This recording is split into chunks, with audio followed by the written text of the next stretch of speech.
Et donc, je suis très heureux de vous retrouver pour parler des top 10 des meilleurs plugins WordPress et on va se présenter. Donc, qui anime la session aujourd'hui? Nous avons donc Alex que je vais laisser se présenter. Qui es-tu, Alex? Salut à tous, Alex Borto, donc fondateur du média WP Marmite qui va fêter ses 15 ans en 2026, en février, donc très bientôt. Création de vidéos, de tutoriels sur le blog, de contenu sur les réseaux sociaux. Et à côté de ça, on a lancé plein de projets. Il y a quelqu'un qui a parlé de WP Chef juste avant, qui est un centre de formation dédié à WordPress, donc pour vraiment connaître WordPress sur le bout des doigts.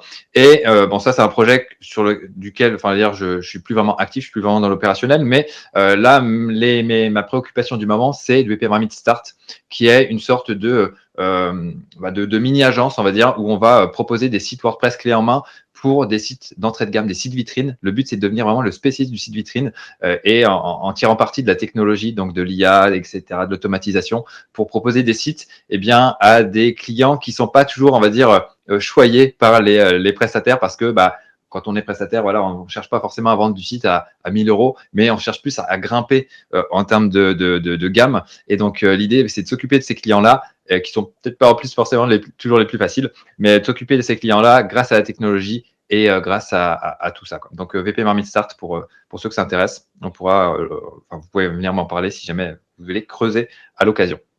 Top. Voilà pour le topo. Parfait. De mon côté, donc Julien Doromo, le capitaine de l'agence Piloting, qui est donc une agence digitale qui est à Lyon, qui existe depuis 12 ans. Il y a une trentaine de collaborateurs. Et donc, nous, notre métier, c'est de faire justement les sites un peu plus costauds dont parlait Alex et de pouvoir accompagner de A à Z nos clients sur leurs besoins en design, sur leurs besoins en développement, en mettant en place des fonctionnalités. Et nous, le but du jeu, c'est de faire des sites vraiment qui font du sens pour nos clients, qui leur permettent d'aller générer du business, qui leur permettent d'aller recruter leurs futurs talents. En tout cas, voilà, il y a plein d'enjeux qu'on va réussir à réaliser, en tout cas à atteindre pour nos clients. Et donc, on fait ça avec passion depuis 12 ans. C'est vrai que le marché, il est un petit peu challengé avec le contexte économique, avec l'IA.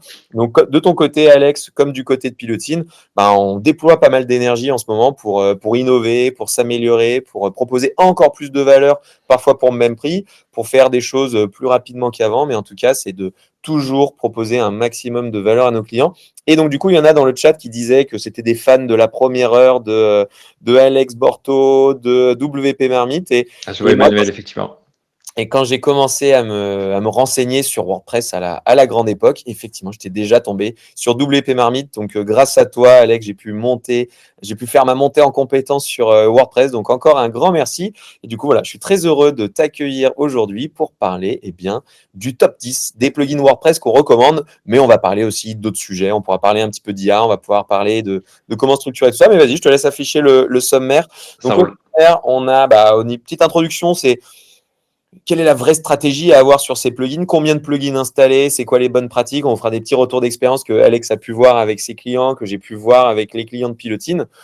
On va voir ensuite le top 10 des plugins qu'on recommande sur WordPress. Après, il y aura des petits bonus avec des plugins complémentaires qui peuvent être très intéressants pour votre site internet. Et bien entendu, on gardera du temps pour la partie questions-réponses. Donc, n'hésitez pas à nous interroger en disant, voilà, j'aimerais faire telle fonctionnalité, qu'est-ce que vous recommandez?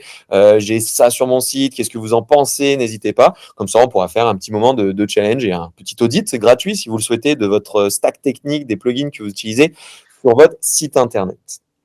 Eh bien, c'est parti. On va attaquer par l'intro. Ça roule. Donc, Alex, qu'est-ce que tu nous dirais? C'est quoi le bon nombre de plugins installés sur notre site? Pour faire simple, c'est un peu la réponse un peu dans la question, c'est justement le bon nombre. En fait, c'est pas trop, et ni trop peu, ni trop, parce que en fait, ça, j'en ai déjà parlé des dizaines de fois, mais on est d'accord que voilà, on va pas installer 5 plugins de sécurité, 8 plugins de SEO, 5 plugins de formulaire pour voilà, ça sert à rien. Les trucs se marchent les uns sur les autres. Et voilà. Et après, c'est pas vraiment le nombre de plugins qui compte parce que nous, par exemple, sur VP Marmite, tu vois, on a entre 70 et 80 plugins, tu vois, mais on n'a pas non plus. De quoi? Tu y allais violent là. Ouais, mais si tu veux, en fait, il y a plein de petits plugins sur mesure qui font des toutes petites choses, tu vois. Au lieu de mettre tout dans un gros plugin et que ce soit un gros foutoir, bah, tu vois, des petites fonctionnalités par-ci, des petites fonctionnalités par-là.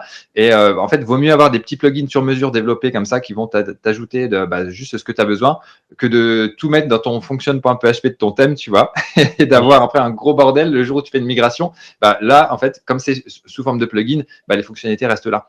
Donc, vraiment, c'est vraiment l'intérêt. Après, c'est vrai que des fois, tu peux avoir des plugins qui peuvent te servir pendant un moment donné et puis après que tu retires. Mais voilà, l'idée, c'est au final, là, comme je l'ai dit tout à l'heure, le site, il a une quinzaine d'années. Donc, il y a quand même une petite dette technique, c'est sûr. Un petit historique. Mais du coup, au final, chaque plugin est quand même utile. Puis après, tu peux avoir aussi des add-ons.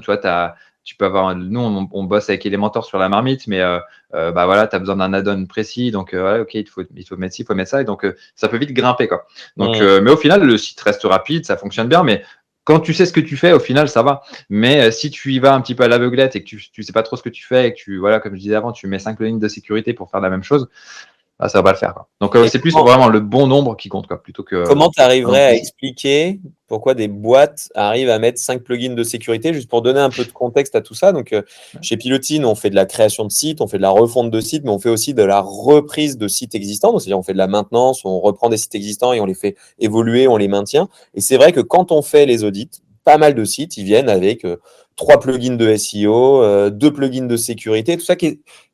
Comment les gens, ils en arrivent là, à ton avis?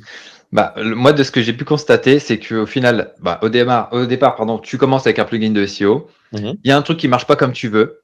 Tu en mets un deuxième. Ok, peut-être que ça marche comme tu veux, mais du coup, en fait, t'as pas fait ta migration, en fait.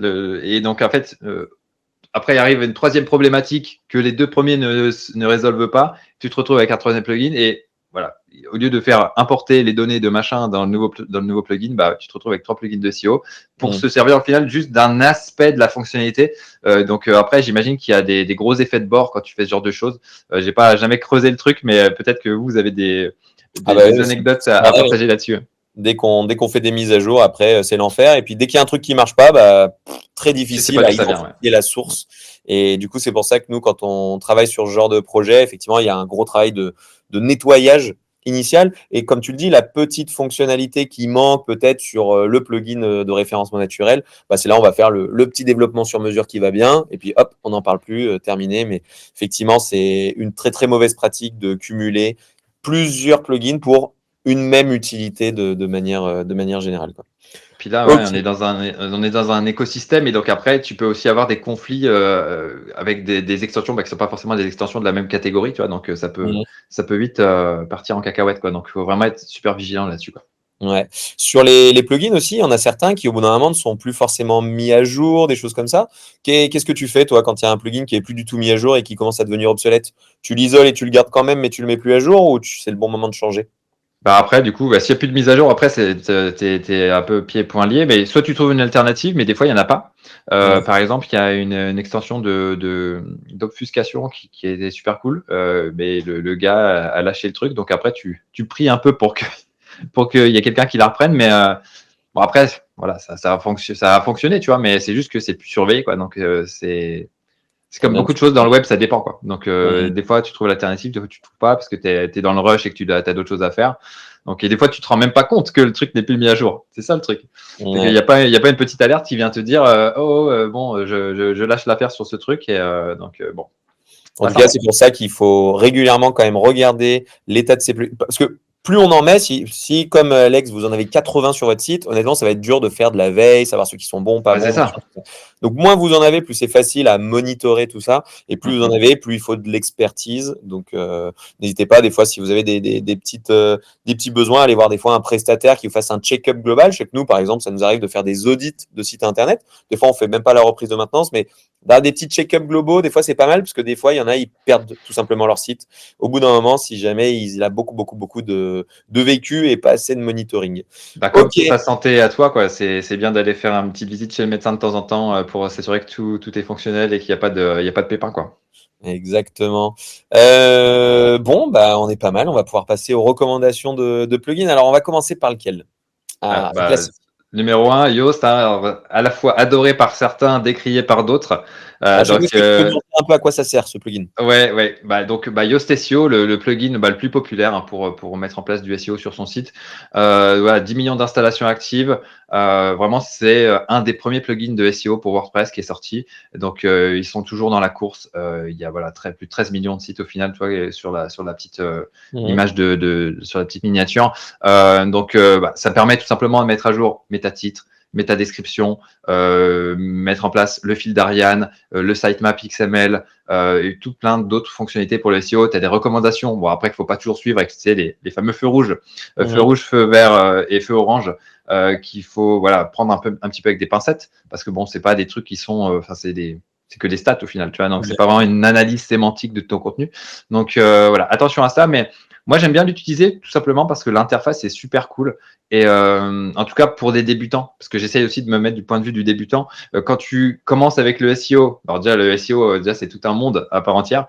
Donc, quand tu commences avec ça et que tu entends parler de sitemap, qu'est-ce qu'il y a d'autre? De méta tags, etc. Et là, en fait, ce qui est intéressant avec Yoast, c'est qu'ils ont vulgarisé tout ça. Ils te parlent pas de sitemap, ça te met des sitemaps sur ton site, mais ils te disent juste, est-ce que vous voulez que cette page, cet article, ce contenu soit visible sur le moteur de recherche?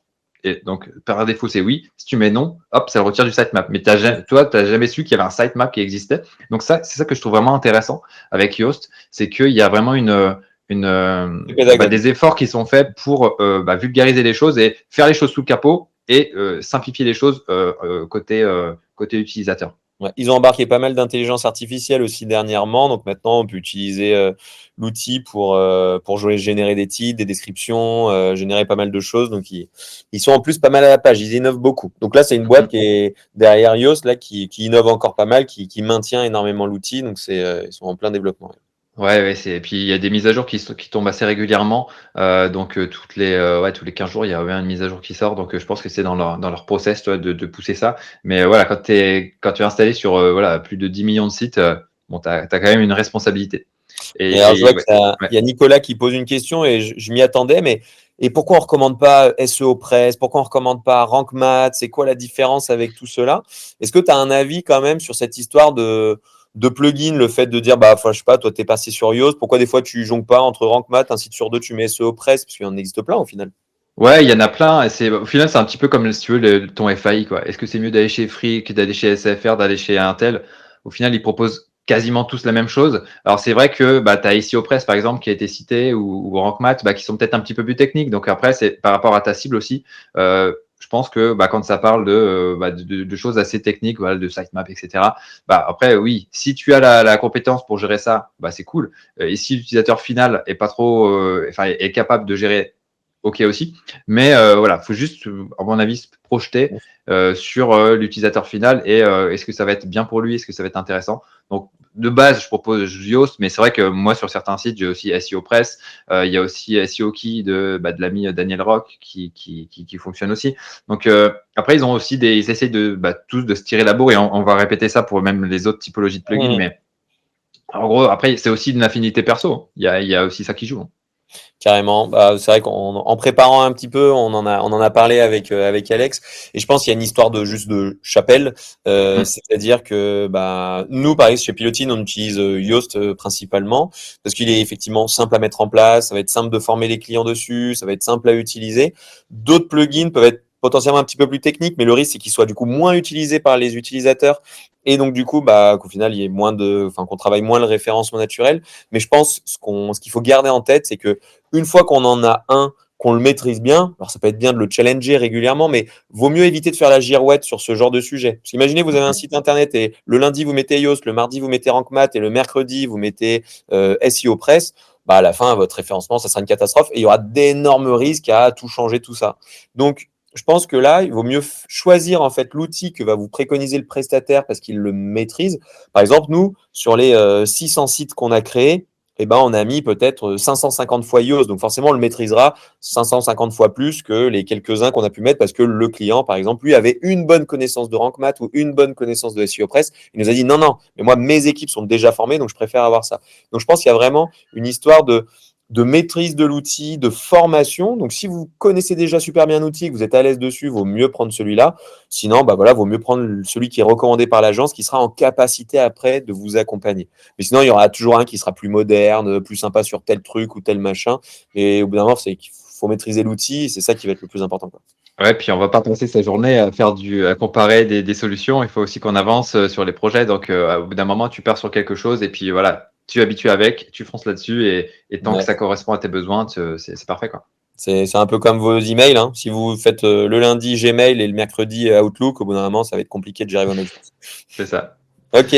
Super. Alors, numéro 2, SecuPress. Donc là, on part sur le côté sécurité. Donc là, SecuPress, plugin français avec une version gratuite qui est assez généreuse, qui permet de faire pas mal de choses et qui est super cool pour avoir un score, si tu veux, de sécurité sur ton site. Est-ce que tu as mis en place la double authentification? Est-ce que tu as déplacé ta page de connexion? Enfin là, il y a X choses à faire sur son site de bonnes pratiques. Et là, ce qui est intéressant avec SecuPress, c'est que tu lances le scanner et brrr, ça va aller taper un petit peu plein de choses et voir un petit peu où tu en as et te donner une note. Donc, ça va de A à peut-être E ou F, je sais plus. Et donc, ouais, super intéressant en termes d'interface. Et développé du coup par Julio Potier, expert sécurité assez connu dans l'écosystème français. Donc voilà, 40 000 installations actives. Alors on est loin des 13 millions de Yoast, mais voilà, ça fonctionne bien aussi. Et voilà. Et après, toi, tu me disais, Julien, toi, que tu étais plus Alors, ouais, sur la sur slide autre chose. Ouais. d'après, nous, Ouais. on utilise surtout WordFence, qui est là et installé sur un peu plus de sites. Je ne connais pas l'origine de WordFence, mais je pense que c'est pas français.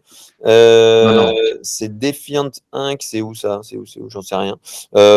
Mais bon, plutôt leader sur le sujet. Donc là, encore une fois, on n'a pas pris trop de risques. Donc il y a à peu près les mêmes fonctionnalités, mais du coup, c'est intéressant. Est-ce que tu pourras nous montrer un petit peu une petite Oui. démo rapide de SecuPress, voir à quoi ça ressemble? Mais ça répond aux mêmes besoins. Donc techniquement, c'est sécuriser le site internet, tout simplement. Et c'est vrai que nous, on l'utilise sur l'ensemble des sites qu'on développe.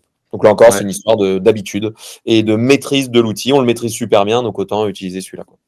Attends, bouge pas. J'ai un petit souci d'écran. Hop, Il y je a des reviendrai versions après en plein premium écran. qui sont pas mal foutues aussi en général, si on veut avoir des garanties, des assurances, des choses comme ça. Ouais. Alors du coup, SecuPress, où est-ce qu'il est ce petit coquin? Je l'ai pas oublié de l'installer quand même. Ah là là. Tac, tac. Ah non, je l'ai pas activé, c'est pour ça. Tac. Bon, là, il y a un petit peu de divulgachage de plugins là, mais c'est pas grave. Donc voilà, SecuPress, un petit peu, voilà, tu as tes scanners ici. Bon, là, j'avais déjà fait un scan avant. Mais du coup, voilà, tu as ta note. Et du coup, c'est vrai que comparé à WordFence, c'est un peu un truc de geek, tu vois, vraiment un peu de, pas de hacker, tu vois, mais Mhm. faut vraiment savoir où tu veux aller. Mais là, du coup, tu vois, tu as tes notes comme ça. Et donc là, après, il y a des choses, bien sûr, qui sont en dispo qu'en version pro. Mais tu vois, là, ça me dit, hop, j'ai des extensions désactivées. Bon, mon WordPress est à jour, etc. Il y a un certain nombre de critères qui sont analysés. Et donc, après, tu vois, si tu veux corriger, tu as juste à faire prochaine étape, suivant. Et hop, boum, ça te donne ta note. Et puis après, tu te retrouves avec un truc bien en place, quoi. Donc là, après, tu as aussi d'autres modules pour avoir. Bon, là, c'est un petit peu plus de réglage. Mhm. Et là, il y a pas mal de choses. Tu peux te mettre, voilà, juste changer ta page de connexion, faire en sorte de même désactiver l'envoi de thèmes et d'extensions. Ça peut être aussi intéressant, tu vois, de ton côté. Je sais pas, toi, comment tu fonctionnes avec tes clients, mais est-ce qu'ils sont admin, est-ce qu'ils sont juste éditeurs, ou alors s'ils sont admin, tu vois, tu pourrais même désactiver l'envoi de thèmes. Ça, c'est bien pour protéger, on va dire, de tes clients, mais aussi pour faire en sorte que, il n'y ait pas n'importe qui, voilà, un jour ou l'autre arrive à se connecter au serveur et puis à envoyer des zips, etc. Donc là, ça Mhm. permet de faire pas mal de choses, quoi. Donc après, par rapport à WordFence, ça fait un moment que je suis pas allé sur WordFence, donc je pourrais pas trop y comparer, tu vois, mais C'est il y a pas mal de choses qui un petit sont peu similaire, mais en gros, après tous ces outils, forcément, ils se regardent les uns les autres, ils innovent en même exactement. temps, Ouais. ils se suivent. Donc, il n'y en Mm. a pas un qui est forcément 10 fois meilleur que l'autre, hein. Ça reste quand même Ouais. kiff-kiff, donc c'est plus une histoire d'habitude. Il y avait des petites questions sur ces outils. Par exemple, SecuPress, est-ce que c'est présent ailleurs que sur WordPress? J'ai pas l'impression, vu le nom Non. du plugin. Mais par exemple, si des personnes étaient sur PrestaShop, des choses comme ça. En tout cas, là, on a vu plugin de référencement naturel, on a vu plugin de sécurité. Quel que soit le Mm. site que vous ayez, il faut de toute façon un plugin de référencement naturel et un plugin de sécurité. On vous le recommande forcément. Donc après, quel que soit l'outil que vous utilisez, ceux-ci, ils sont pas mal. Il y en a d'autres qui existent, comme le dit Olivier, par exemple All-in-One Security. Il y Ouais, a les Solid de, Security, etc. de Didier, est-ce qu'il fait la double authentification, notre petit SecuPress, Alors, comme il fait ça en pro, je crois. en pro? Ok, nickel. Eh ben, Ok. merci. On peut passer au troisième, du coup. Allez. Avec la sauvegarde aussi, là, très important, la sauvegarde. Hein. Alors, on verra après un autre outil tout à l'heure, un peu plus loin, mais vraiment l'outil leader aussi sur WordPress, c'est Updraft Plus. Pas toujours simple à dire, mais l'idée, c'est de sauvegarder son site et surtout de l'envoyer sur un espace de stockage distant. Parce que si tu laisses toutes tes sauvegardes sur ton site et que le site se fait sauter, tu perds aussi tes sauvegardes. Quoi. Donc, l'idée, vraiment, c'est de connecter ça après dans votre infrastructure, donc que ce soit peut-être un Dropbox, un Google Drive, un Amazon comment ça s'appelle S3, ou FTP, peu importe. Après, ils ont aussi leur propre stockage cloud qui est aussi dispo. Ouais, très intéressant Updraft Plus, et même ça fait aussi de la migration. Quand tu dois changer un site de domaine ou que tu dois passer alors, quand tu es une agence, j'imagine que de votre côté, vous avez des process pour faire ces migrations-là. Mais en tout cas, quand tu fais peut-être ton site tout seul ou que tu peut-être pas beaucoup de clients et pas forcément tout industrialisé, c'est vachement pratique. Et avec les tests que j'ai pu faire, Updraft Plus, c'était vraiment la solution avec laquelle ça pétait pas en fait. J'ai jamais réussi à faire péter une migration avec Updraft, alors qu'avec d'autres solutions, dès que le site commençait à être un petit peu costaud, un petit peu lourd, il y avait toujours des problèmes, ou alors tu étais limité avec les restrictions du serveur, tu vois, ou c'est pas toujours simple. Mais en tout cas, voilà, de mon expérience, en tout cas, super extension. Tu peux aussi bien sûr planifier tes sauvegardes, faire en sorte que ça se sauvegarde soit tous les jours, toutes les semaines, tous les mois, en fonction de la fréquence à laquelle tu mets à jour le site. Mais voilà, très pratique et vraiment un indispensable pour ces sauvegardes. Trop bien. Nous, de notre côté, effectivement, quand on fait les migrations et tout, on utilise celui qui est juste après, qui a les mêmes fonctionnalités, qui s'appelle Duplicator et qui permet de faire un petit peu pareil. Mais tu vois, là, cette fois-ci, nous, on utilise un peu plus un outsider. Enfin, bon, c'est 3 millions versus 1 million. Ça reste quand même des grosses machines, mais voilà, nous, on fonctionne par ça pour faire l'ensemble de nos migrations et les sauvegardes et autres. Ok. Mais c'est vrai que Duplicator, c'est un plugin aussi qui existe depuis super longtemps, hein, et j'utilisais aussi par le passé, qui a une approche super intéressante aussi, parce que c'est pas forcément une approche. Alors tu vas me dire si je me trompe, parce que là ils ont été rachetés, il y a pas mal de choses qui ont changé et j'ai pas forcément tout vérifié, mais c'est une approche où tu mets un zip avec un petit fichier d'installation sur ton serveur. Et après qui mouline tout seul, et c'est pas lié à WordPress, quoi. C'est pas dans WordPress, parce que si tu veux avec Updraft, si tu veux faire une migration, en fait, il faut que tu installes un WordPress, que tu réinstalles Updraft, et après que tu importes ta sauvegarde, quoi. Donc ça fait un petit peu de manip en plus, quoi. Donc à voir avec Duplicator en présent, je sais plus. Je pourrais pas te répondre parce que c'est mes devs qui l'utilisent, mais je pense que le fonctionnement est ça a l'air d'être plutôt similaire, mais faudra checker. Ok, il y a Dimitri là qui utilise ça dans Donc Dimitri, dans dis-nous le chat. Peut-être tu peux nous dire. Sinon, je monte et je vais chercher un dev. Ok. En attendant que Dimitri, c'est ça pour Duplicator. Voilà. Ok, donc ça en externe, ok. Ok.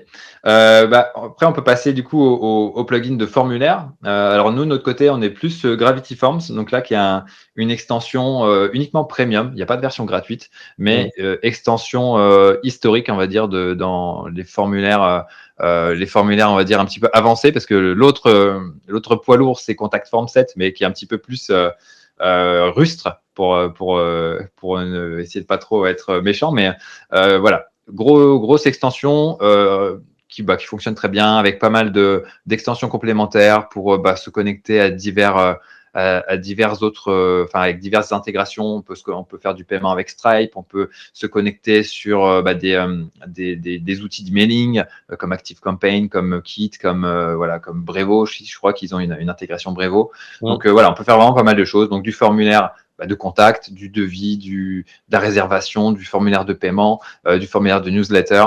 Donc c'est très vaste et super puissant, quoi. Donc et un gros écosystème aussi d'extensions complémentaires qui sont même pas forcément éditées par eux, qui existent, super sympa.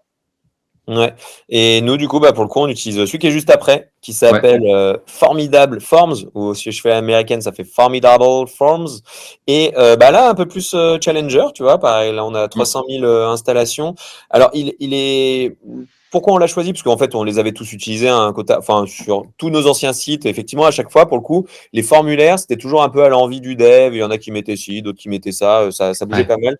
Et donc là, dernièrement, on s'est quand même dit, on va prendre Formidable pour la simple et bonne raison que des fois aussi, on prend des licences agences, ce qui nous permet après de le déployer sur l'ensemble des sites. Donc, il y a des logiques aussi financières, des logiques de process, des logiques de maintenance et tout ça.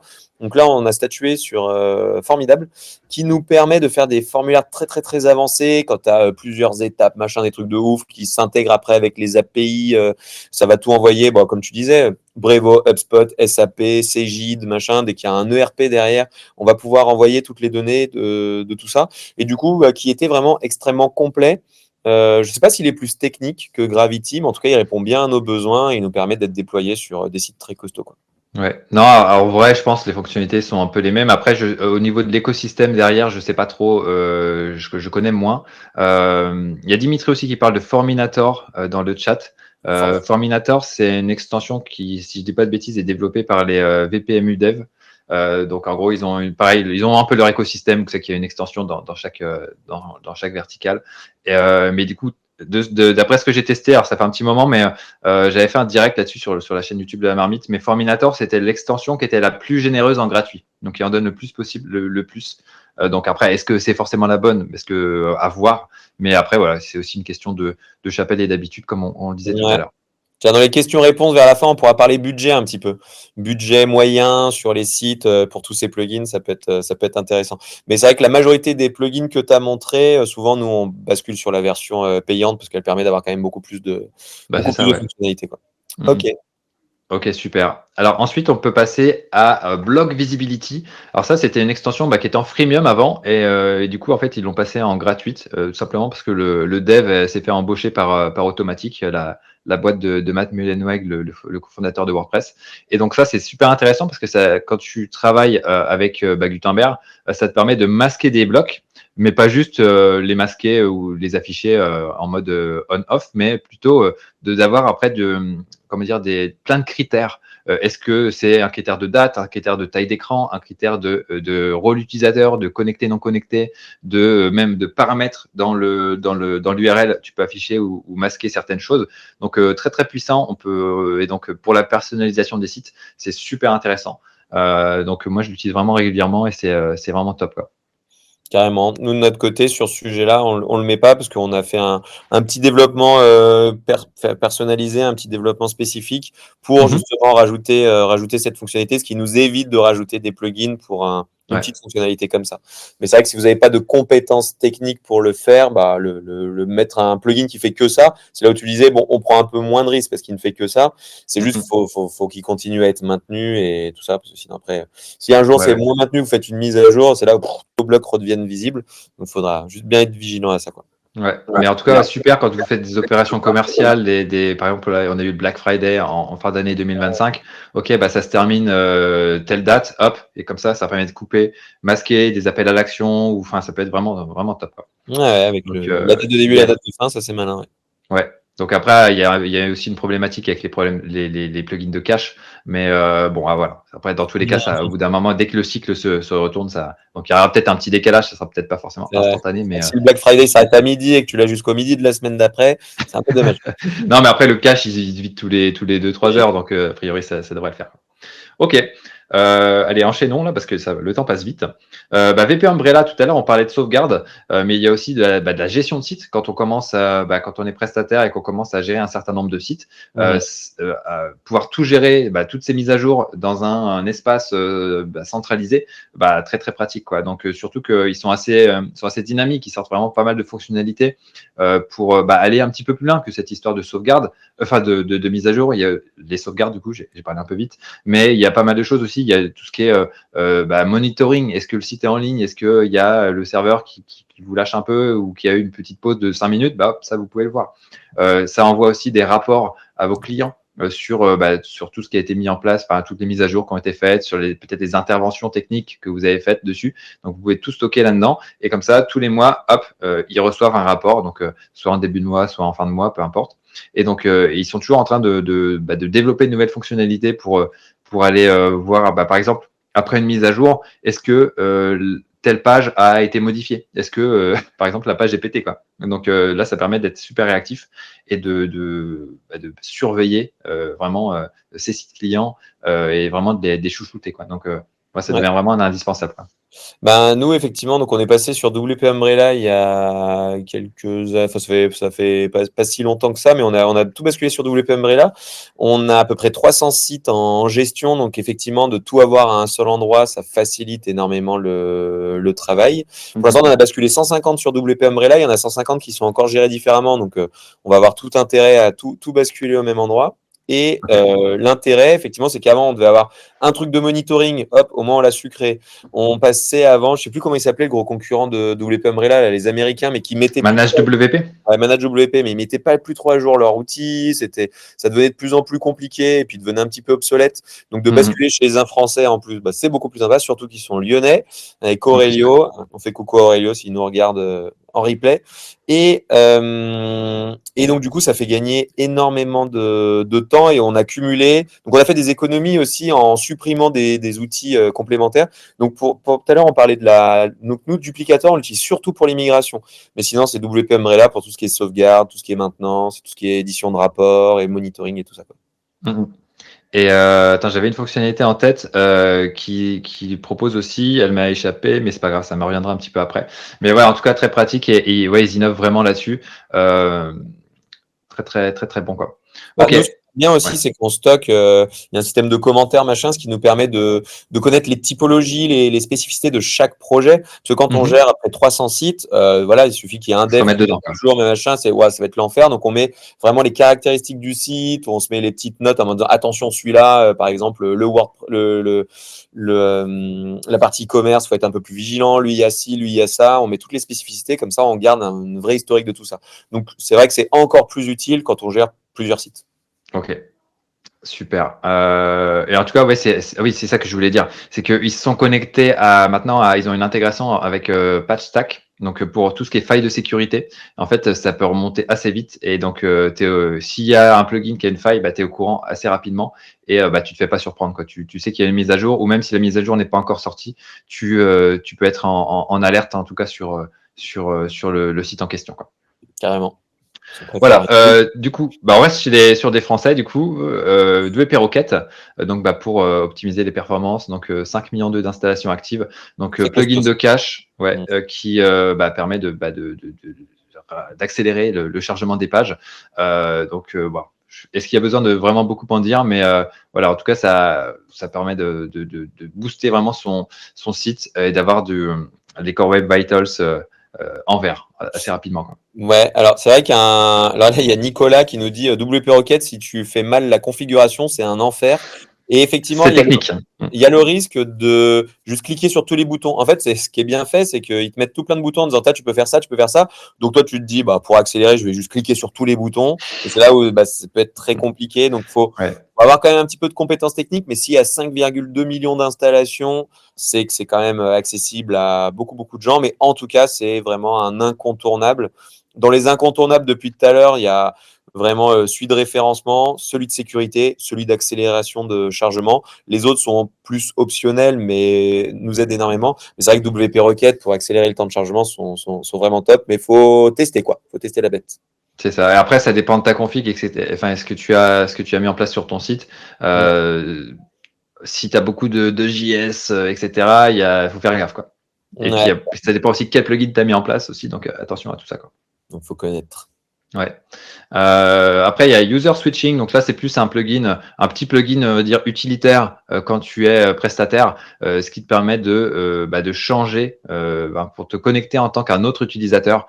Donc ça, c'est pratique quand tu veux faire par exemple soit du e-commerce ou tu as plusieurs typologies de gens qui peuvent se connecter sur le site. Donc ça peut être un client, mais ça peut être voilà, si tu montes je sais pas, un intranet ou un truc comme ça, tu peux te connecter en tant qu'un autre utilisateur et voir ce que la personne voit et t'assurer que tout est OK et que tout s'affiche correctement, quoi. Donc là, Ouais. ouais, petit plugin utilitaire, mais assez utilisé. Quand tu fais une place de marché, des choses comme ça, une plateforme où effectivement il y a plein de comptes utilisateurs différents, ça peut être pas mal, quoi.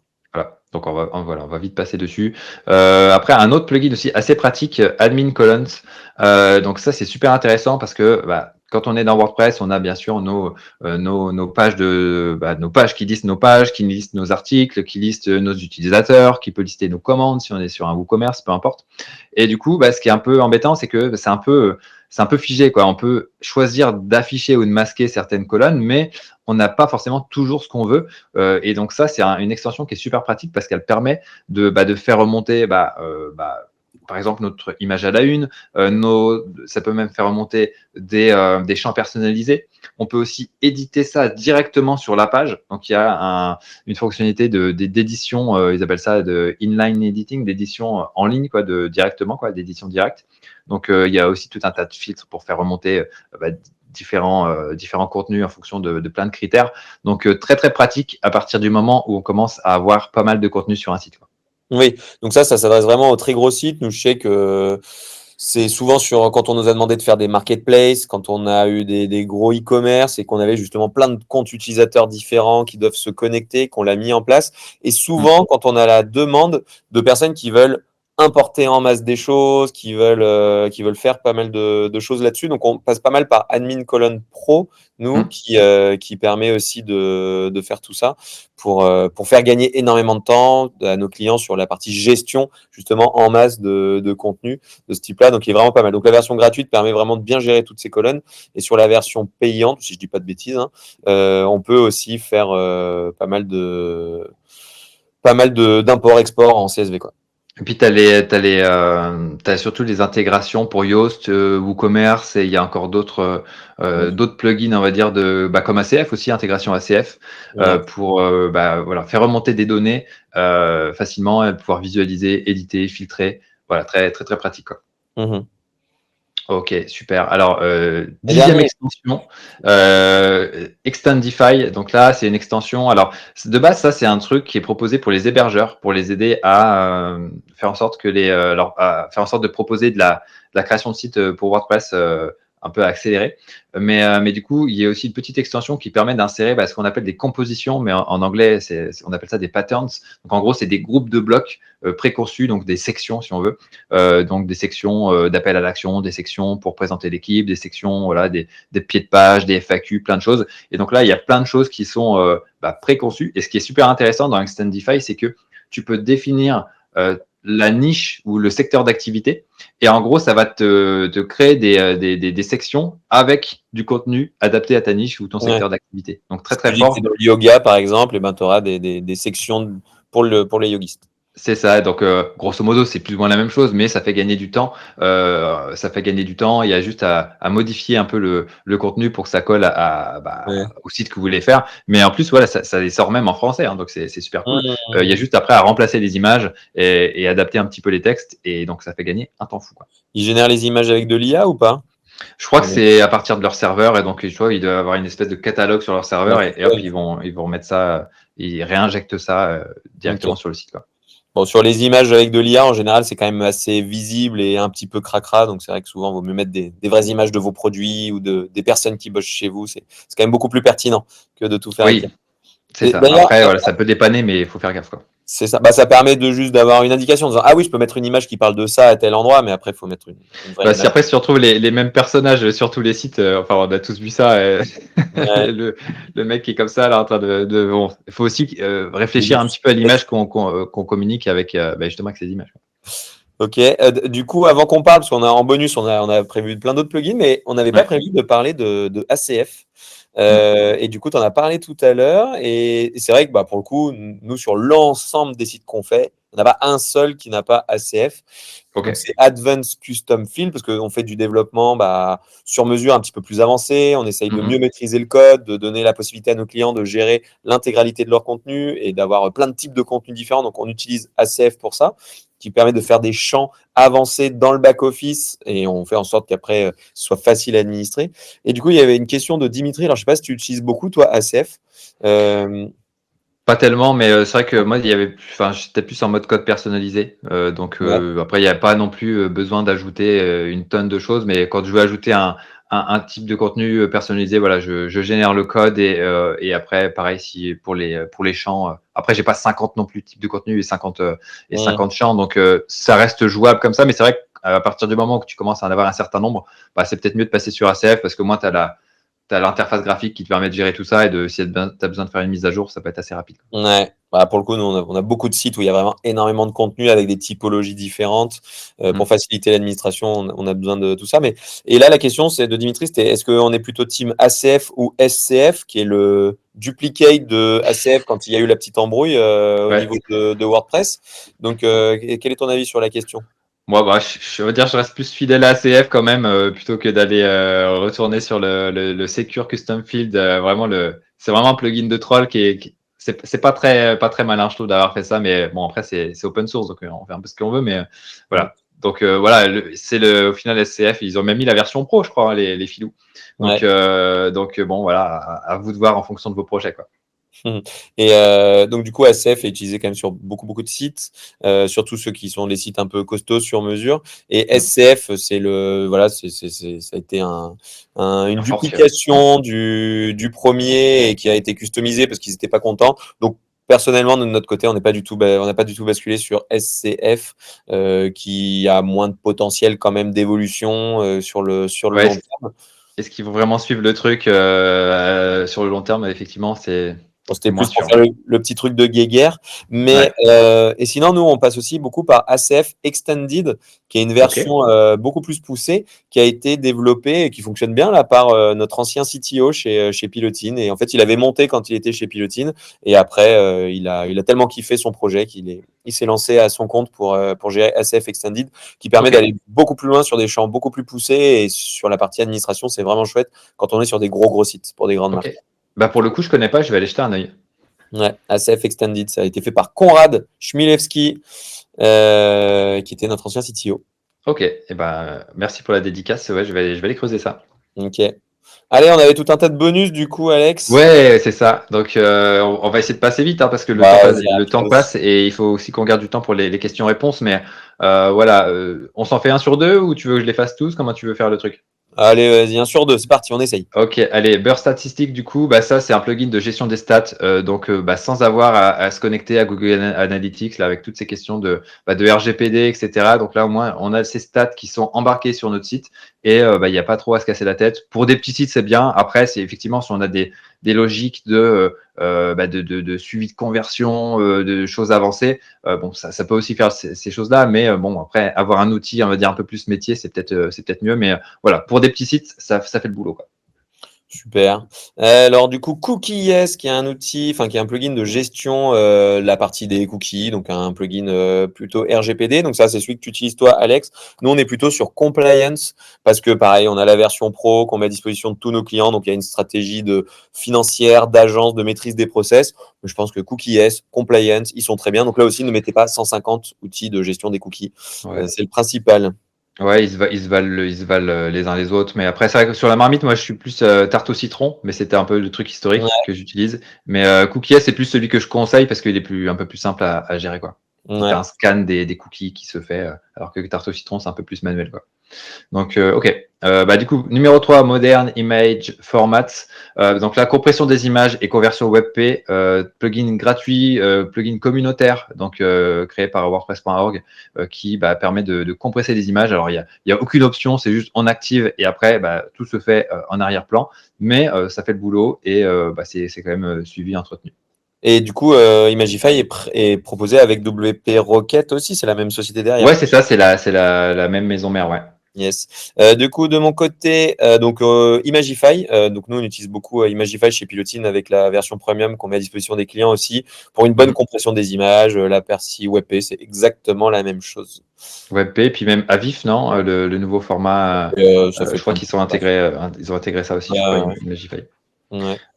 Et bah du coup, on reste encore avec WP Media, avec Rocket CDN pour améliorer le temps de chargement et donc bah, distribuer un petit peu ses ressources sur le web. Donc très très très pratique. Ce que j'ai vraiment aimé avec cette extension-là, c'est que ça permet, en plus c'est intégré à WP Rocket, mais ça permet de mettre en place un CDN vraiment facilement. Avant, par le passé, j'avais un CDN, mais il fallait faire les manips, etc. C'était un peu chiant. Là, tu commandes, tu branches, boum, ça marche et il y a vraiment pas à se casser la tête. Donc, très, très pratique. Donc les CDN, hein, c'est ce qui permet d'avoir des réplications de votre site un petit peu de partout et d'améliorer le temps de chargement, effectivement, quand on est sur des zones assez larges.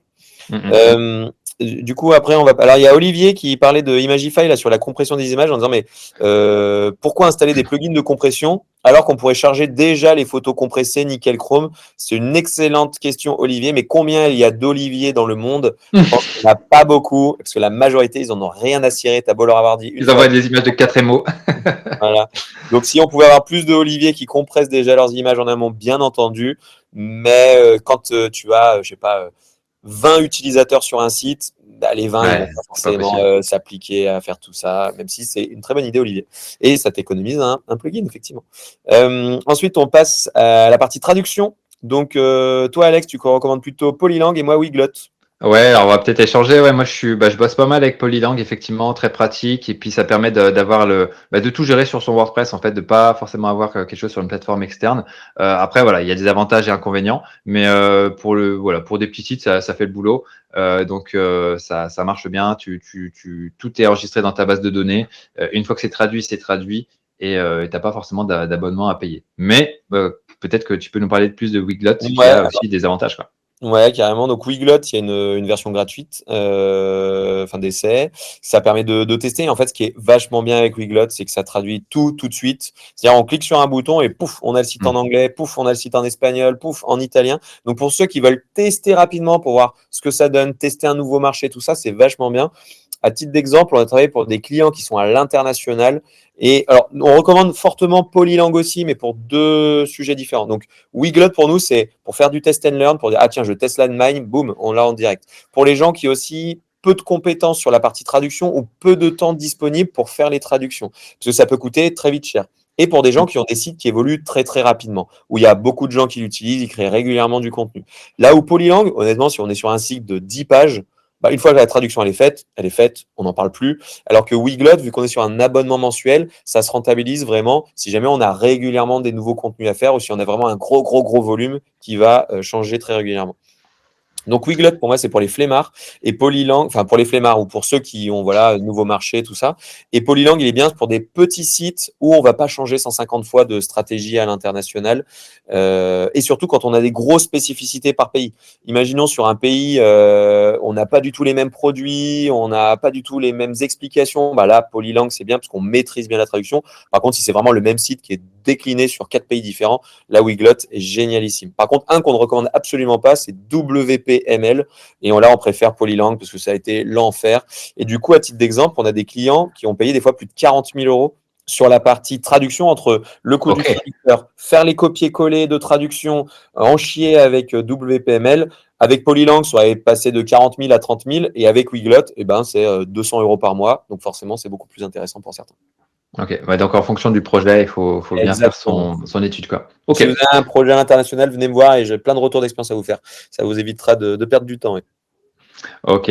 Ensuite, on peut revenir sur quelque chose d'un petit peu plus technique avec redirection. Donc, ça, pour faire des redirections de ces pages 404. Mais voilà, si vous changez de page, etc., ça surveille les suppressions de pages. Donc, ça les redirige automatiquement. Et après, on peut optimiser un petit peu tout ça. Donc, ouais, c'est vraiment un indispensable, ce plugin-là.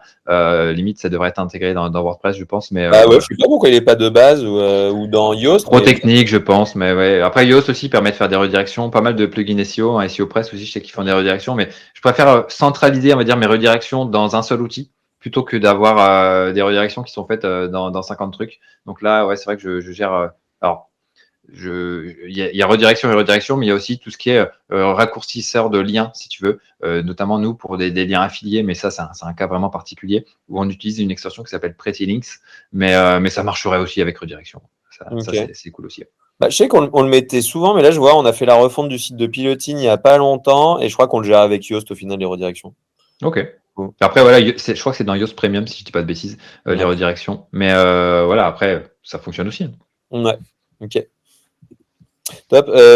Du coup, next, on a Simple History qui permet de suivre les modifications sur le site web.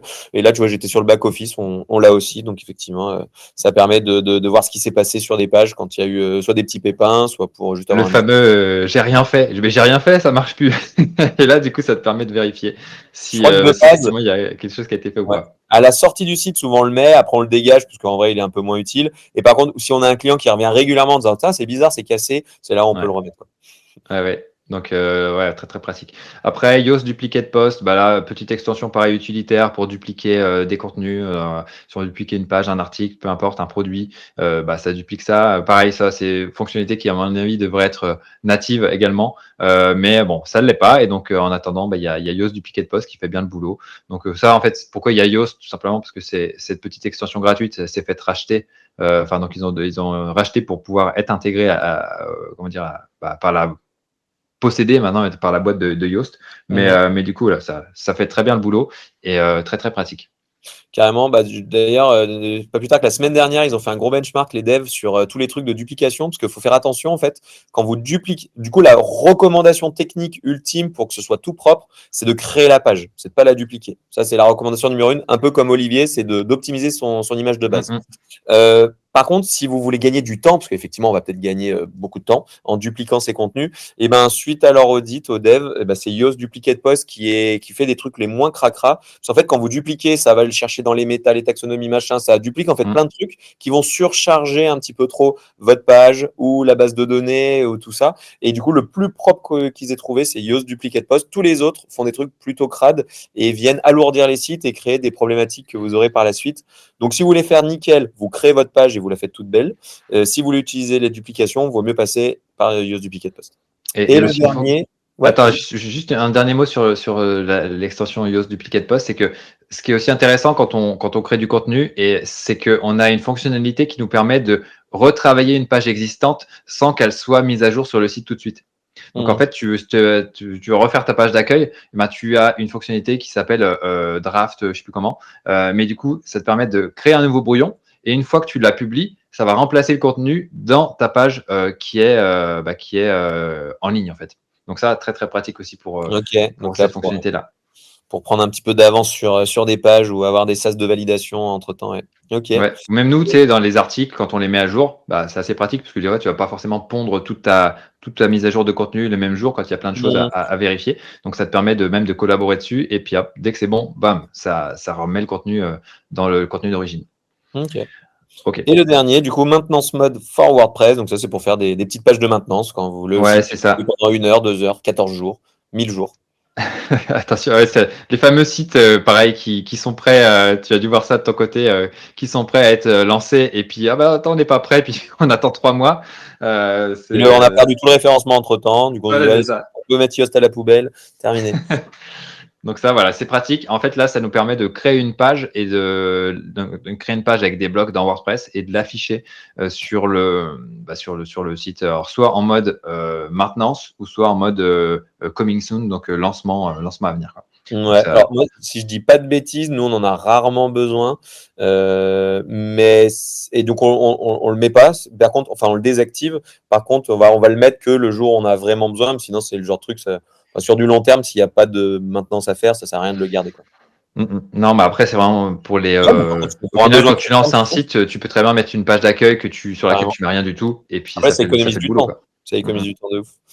Ok, bah top. Et ben, je pense qu'on est arrivé au bout. Je pense qu'on est pas mal. On a déjà dépassé le timing. En tout cas, un grand merci. Alors, n'hésitez pas à mettre en commentaire ce que vous avez pensé de ce live. En tout cas, bah, Alex, je souhaite te remercier parce que c'est la première fois qu'on fait un contenu ensemble. Donc Avec grand je plaisir. suis très content. Moi, voilà, tu m'as tout appris sur les premières années sur WordPress. Donc, ça fait plaisir d'avoir son mentor avec qui on peut parler d'égal à égal. C'est incroyable.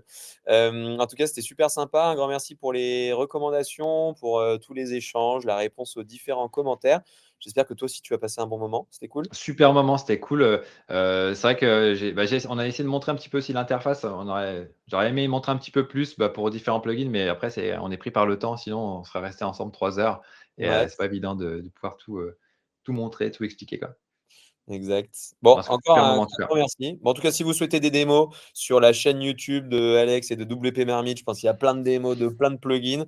D'ailleurs, on va vous partager la presse. Vous la recevrez avec le petit mail, avec le replay et la presse.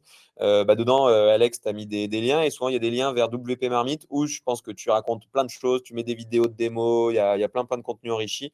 Donc, n'hésitez pas à aller faire un tour quand vous questionnez sur certains plugins pour avoir toutes les infos dessus. Là, on essaye de rester à jour au max sur sur tout ce qu'on a pu présenter. C'est pas simple, mais on va essayer de s'organiser cette année pour, essayer d'être à jour le plus possible sur les extensions qu'on présente et cetera, sur tous nos tutos. Donc, gros défi de 2026. Ouais, gros défi. Un grand merci encore. Merci à vous tous dans le chat d'avoir participé aujourd'hui. Puis je vous souhaite à tous un très bon appétit. À bientôt. Ciao, Merci ciao. à tous. Ciao. Salut.